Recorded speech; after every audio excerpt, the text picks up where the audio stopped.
Question number 249 the dipole moment of ortho para and Meta dichlorobenzene.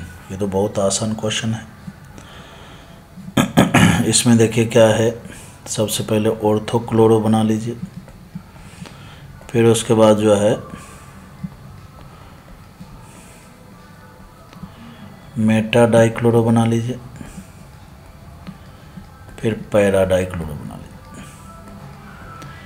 अब E N difference के कारण जब इसमें वेक्टर डेवलप होगा तो ये इधर होगा, ये इधर होगा, इसमें इधर, इसमें इधर, इसमें इधर और इसमें इधर, तो इसका तो म्यू हो जाएगा 0।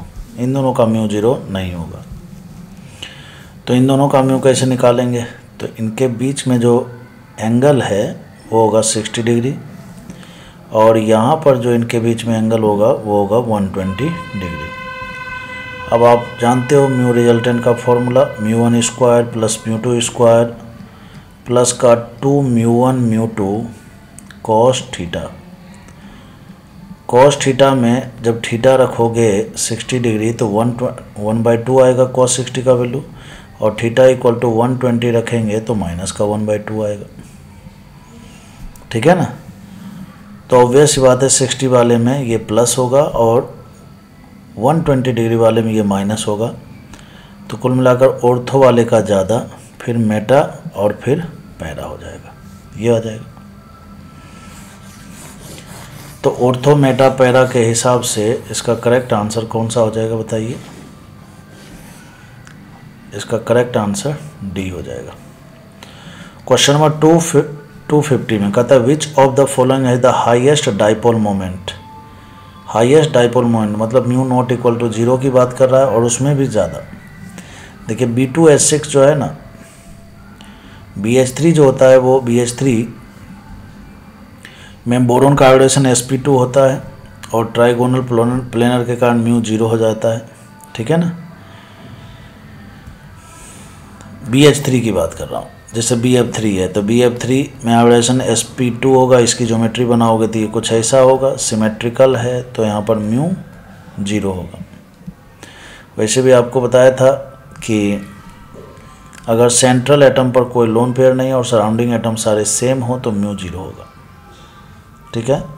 यहाँ पर भी लोन पेयर है, यहाँ भी लोन पेयर है। B2H6 में भी कोई लोन पेयर नहीं है, यहाँ पर म्यू 0 होगा। हालांकि इसकी ज्योमेट्री जब आप बनाओगे तो ये डाइमर होता है, ये कुछ इस तरह से होता है। ठीक है ना। यहाँ पर हाइड्रोजन ऐसे समझिए, चूँकि ये sp3 है तो डाइमर जब बनाता है तो B2H6 में बोरोन का हाइब्रिडेशन sp3 हो जाता है। तो 2 बॉन्ड प्लेन में होंगे, 2 बॉन्ड प्लेन के बाहर होंगे, तो एक बेज पर होगा और एक डैश पर होगा। इसी प्रकार से एक हाइड्रोजन इधर। ठीक है ना। तो यहाँ पर देखिए, यहाँ पर भी कुछ ऐसा ही होता है।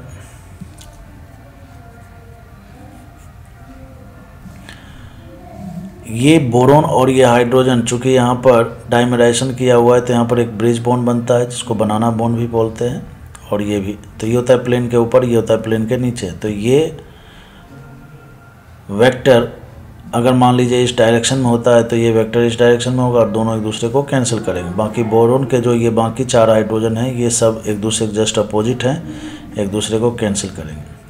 कुल मिलाकर मैं ये कहना चाहता हूँ कि ये जो ब्रिज वाला बॉन्ड बन रहा है BHB वाला, ये प्लेन के ऊपर है तो ये प्लेन के नीचे है, और ये दोनों जस्ट अपोजिट हैं एक दूसरे के, इसलिए दोनों एक दूसरे को क्या करेंगे? कैंसिल करेंगे। ठीक है, ये बात है। तो फाइनल B2H6 का भी म्यू 0 हो गया। अब NH3 और NF3 और NF3 में अगर आप गौर से देखोगे तो देखिए लोन पेयर का जो डाइपोल मोमेंट होता है वो हमेशा लोन पेयर के तरफ होता है, लोन पेयर के तरफ होता है। क्यों? क्योंकि नाइट्रोजन को अगर हम सेंटर माने, न्यूक्लियस मान लेते हैं, यहाँ पॉजिटिव चार्ज और इलेक्ट्रॉन नेगेटिव चार्ज, और हमेशा वेक्टर का डायरेक्शन होता है पॉजिटिव टू नेगेटिव। यहाँ पर हाइड्रोजन और नाइट्रोजन में ज़्यादा इलेक्ट्रोनेगेटिव नाइट्रोजन, इसलिए सारे वेक्टर एक ही डायरेक्शन में होंगे, जिसके कारण म्यू नॉट इक्वल टू 0 होगा। NF3 में क्या होगा कि ये जो लोन पेयर है इसका तो मोमेंट देखो ऊपर होगा, बाकी जो 3 फ्लोरीन है, 3 फ्लोरीन जो है इनका मोमेंट देखिए यहाँ पर जस्ट अपोजिट है, तो यहाँ पर भी म्यू नॉट इक्वल टू 0 होगा। बट चूंकि यहाँ पर सारे वेक्टर एक ही डायरेक्शन में है और यहाँ पर एक वेक्टर इधर है 3 इधर है, तो इसका मतलब म्यू नॉट इक्वल टू 0 तो है बट इससे कम ही है। तो कहता है मैक्सिमम हाईएस्ट डायपोल मोमेंट किस में है, तो NH3 में हो जाएगा। भाई ये दोनों तो 0 ही हो गया, ये दोनों नॉन जीरो था, नॉन जीरो में NH3 के सारे वेक्टर एक डायरेक्शन में, इसलिए ये हाईएस्ट हो गया।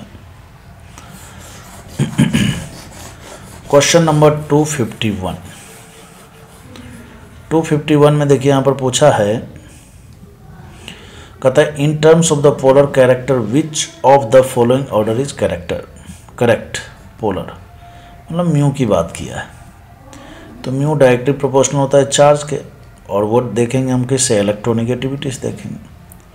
तो HF में फ्लोरीन सबसे ज़्यादा इलेक्ट्रोनिगेटिव, फिर ऑक्सीजन, फिर नाइट्रोजन और फिर सल्फर। यहाँ देखिए सल्फर को आगे किए हुए, यहाँ फ्लोरीन, ये गलत हो गया, यहाँ भी ये भी गलत हो गया, फ्लोरीन के बाद सल्फर कर दिया जो कि गलत है, ऑक्सीजन, फिर उसके बाद नाइट्रोजन सल्फर आना चाहिए। तो इसका करेक्ट आंसर जो है वो बी हो जाएगा।